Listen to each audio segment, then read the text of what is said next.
Now for our What in the World segment. We're at the height of commencement season, and across the nation, people are imparting their words of wisdom to newly minted graduates. To name just a few, Joe Biden was at Harvard and Cornell, Oprah spoke at Skidmore, and I was honored to give the commencement speech at Bucknell this year.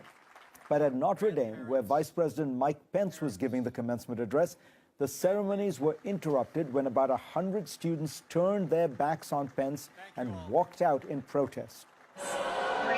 A few weeks earlier, U.S. Secretary of Education Betsy DeVos was booed while giving the commencement address at Bethune-Cookman University. I talked about this issue at Bucknell, and I wanted to share those thoughts here. American universities these days seem committed to every kind of diversity except intellectual diversity. Conservative voices and views, already a besieged minority, are being silenced entirely.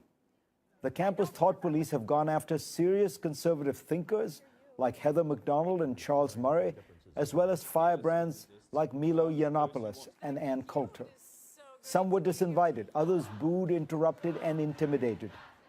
It's strange that this is happening on college campuses that promise to give their undergraduates a liberal education.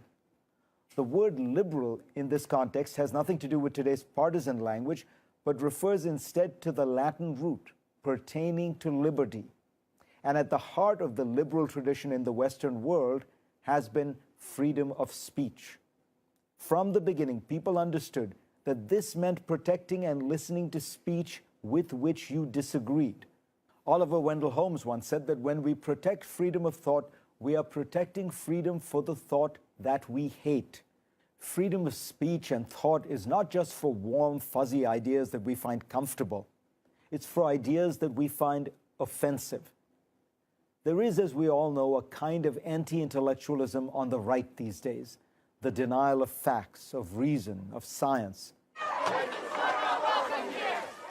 But there is also an anti-intellectualism on the left, an attitude of self-righteousness that says we are so pure, we are so morally superior, we cannot bear to hear an idea with which we disagree. Liberals think they are tolerant, but often they aren't. In 2016, a Pew study found Democrats were more likely to view Republicans as close-minded, but each side scores about the same in terms of close-mindedness and hostility to hearing contrarian views. And large segments on both sides consider the other to be immoral, lazy, dishonest, and unintelligent. This is not just about tolerance for its own sake. The truth is, no one has a monopoly on right or virtue.